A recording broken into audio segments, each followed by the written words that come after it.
പ്രിയപ്പെട്ടവരെ, ദയവ് ചെയ്ത് ഇതൊന്ന് കേൾക്കൂ.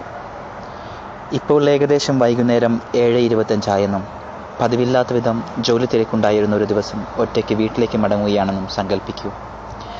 നിങ്ങൾ യഥാർത്ഥത്തിൽ വളരെയധികം ക്ഷീണിതനും നിരാശനുമായി ആകെ താറുമാറായിരിക്കുകയാണ്. പെട്ടെന്ന് ഒരു കലശലായ വേദന നെഞ്ചിൽ നിന്ന് കൈകളിൽ പടർന്നു താടി വരെയെത്തുന്നതായി അനുഭവപ്പെടുകയും ചെയ്യുന്നു. തൊട്ടടുത്തുള്ള ആശുപത്രിയിലേക്ക് ഏകദേശം ഇനിയും 5 കിലോമീറ്റർ ദൂരമുണ്ട്. നിർഭാഗ്യവശാൽ അവിടെ വരെ എത്താൻ കഴിയുമോ എന്ന് നിങ്ങൾക്ക് ഉറപ്പില്ല. CPR അഥവാ ഹൃദയ ശ്വാസകോശ പുനരുജ്ജീവനം നിങ്ങൾ പരിശീലനം ലഭിച്ചയാളാണ്. പക്ഷേ നിങ്ങളെ അതഭ്യസിച്ചയാൾ അത് നിങ്ങളിൽ സ്വയം എങ്ങനെ പ്രാവർത്തികമാക്കാം എന്നുള്ളത് പഠിപ്പിച്ചു തന്നിരുന്നില്ല. ഒറ്റയ്ക്കുള്ളപ്പോൾ എങ്ങനെ ഹൃദയാഘാതം അതിജീവിക്കാം? കാരണം ഹൃദയാഘാതമുണ്ടാകുമ്പോൾ പലരും പരസഹായം ലഭിക്കാൻ സാധ്യതയില്ലാത്ത വിധം ഒറ്റയ്ക്കായിരിക്കും. അസാധാരണമായി മിടിക്കുന്ന ഹൃദയവും ക്ഷയിച്ചു കൊണ്ടിരിക്കുന്ന ബോധത്തിനുമിടയിൽ പുനരുജ്ജീവനത്തിന് ഏകദേശം 10 സെക്കൻഡ് കിട്ടാനേ സാധ്യതയുള്ളൂ.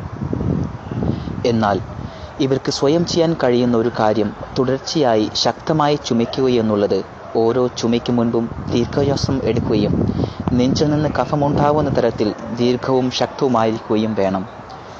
ശ്വസനവും ചുമയും 2 സെക്കൻഡ് ഇടവിട്ട് മുടങ്ങാതെ പരസഹായം ലഭിക്കുന്നതുവരെയോ ഹൃദയം സാധാരണ നിലയിൽ മിടിക്കുന്നത് എന്ന് തോന്നുന്നതുവരെയോ മുടക്കമില്ലാതെ തുടരേണ്ടതാണ്. ദീർഘശ്വസനം ശ്വാസകോശത്തിലേക്ക് ഓക്സിജൻ പ്രവഹിക്കുകയും ചുമ മൂലം ഹൃദയം അമരുകയും അതുവഴി രക്തചംക്രമണം നിലനിർത്തുകയും ചെയ്യുന്നു.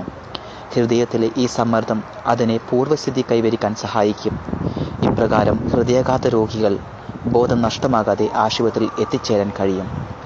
നിങ്ങളാൽ കഴിയുന്നവരോടൊക്കെ ഇതേക്കുറിച്ച് പറയുക. അത് പലരുടെയും ജീവൻ രക്ഷിക്കാൻ ഇടയാക്കും. ഒരു ഹൃദ്രോഗ വിദഗ്ധൻ പറഞ്ഞതെന്തെന്നാൽ, ഈ മെയിൽ കിട്ടുന്ന എല്ലാവരും അത് 10 പേർക്ക് ഫോർവേഡ് ചെയ്യുകയാണെങ്കിൽ ഉറപ്പാണ് നമുക്കൊരു ജീവനെങ്കിലും രക്ഷിക്കാൻ കഴിയുമെന്നുള്ളത്. ഫലിതങ്ങൾ അയക്കുന്നതിനേക്കാൾ ദയവ് ചെയ്ത് ഇത് അയച്ച് ഒരു വിലപ്പെട്ട ജീവൻ രക്ഷിക്കുക. ഈ മെസ്സേജ് കറങ്ങിത്തിരിഞ്ഞ് ഒന്നിലേറെ പ്രാവശ്യം നിങ്ങളിലേക്ക് തന്നെ എത്തുന്നതെങ്കിൽ ദയവ് ചെയ്ത് ദേഷ്യം തോന്നരുത്. നിങ്ങളുടെ നന്മയുദ്ദേശിക്കുന്ന, നിങ്ങൾക്ക് ഹൃദയാഘാതത്തിൽ നിന്ന് എങ്ങനെ രക്ഷ നേടാം എന്ന് വീണ്ടും വീണ്ടും ഓർമ്മിപ്പിക്കുന്ന സുഹൃത്തുക്കൾ ഉള്ളതിൽ സന്തോഷിക്കുകയും അഭിമാനിക്കുകയുമാണ് വേണ്ടത്.